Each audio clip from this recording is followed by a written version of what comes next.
Assalamualaikum warahmatullahi wabarakatuh. Nama saya Rizky Muhammad Abi. Di sini saya akan memenuhi tugas akuntansi manajemen pertemuan 11, yaitu pembahasan mengenai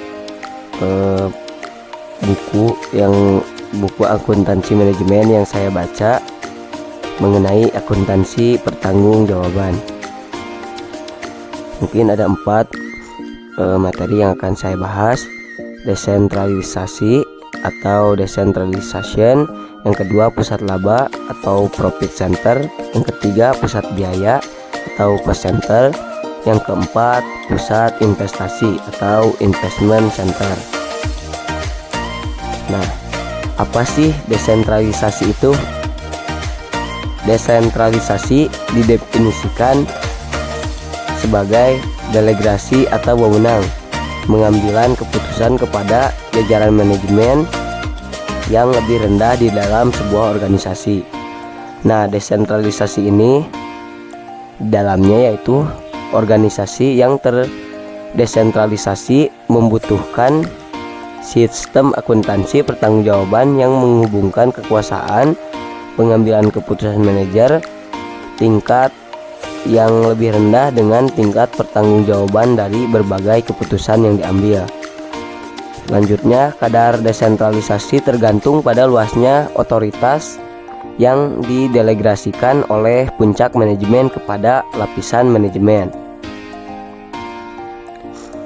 Nah, akuntansi pertanggungjawaban.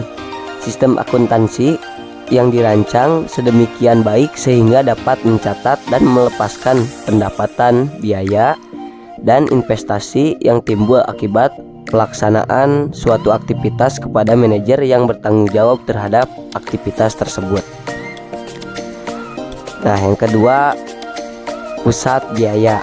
Pusat biaya atau cost center didefinisikan sebagai pusat pertanggungjawaban di mana manajer pusat biaya memiliki kendali atas biaya yang dikeluarkan dan otoritas untuk mengambil keputusan yang mempengaruhi biaya tersebut. Nah, metode umpan balik pusat biaya dibagi 2, yaitu biaya standar dan anggaran fleksibel. Biaya standar untuk bahan baku langsung, tenaga kerja langsung, overhead pabrik dibandingkan dengan biaya aktual. Anggaran fleksibel tanpa biaya standar berarti untuk menggunakan pola perilaku biaya sebagai landasan untuk memproyeksikan biaya dan pendapatan pada berbagai tingkat aktivitas. Pusat laba yang ketiga. Pusat laba atau profit center adalah pusat pertanggungjawaban di mana manajer pusat laba memiliki kendali atas biaya pendapatan. Nah, pusat laba ini yaitu laporan kinerja pusat laba membandingkan kinerja sesungguhnya dengan kinerja menurut anggaran. Adanya laporan laba, manajer dapat mengetahui besarnya pendapatan dan biaya yang sebenarnya atau dibandingkan dengan biaya yang dianggarkan.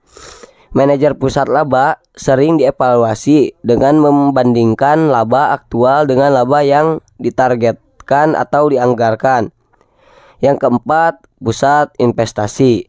Pusat investasi atau investment center adalah pusat pertanggungjawaban di mana manajer pusat investasi memiliki kendali atas biaya, pendapatan, dan investasi dalam aset operasi.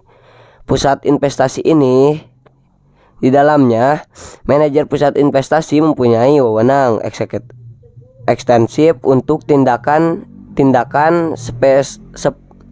seperti pembelian aset jangka panjang, penentuan syarat-syarat kredit, penentuan tingkat persediaan, dan penetapan harga jual. Yang kedua, pusat investasi bertanggung jawab untuk mendapatkan pengambilan investasi yang memadai. Nah, selanjutnya, pusat investasi dianut secara luas dalam perusahaan yang sangat terdiversifikasi. Manajer pusat investasi sering dievaluasi menggunakan pengambilan pada investasi, yaitu ROI atau ukuran pendapatan residual. Mungkin itu saja yang saya pahami mengenai akuntansi pertanggungjawaban. Sekian dari saya. Terima kasih. Wassalamualaikum warahmatullahi wabarakatuh.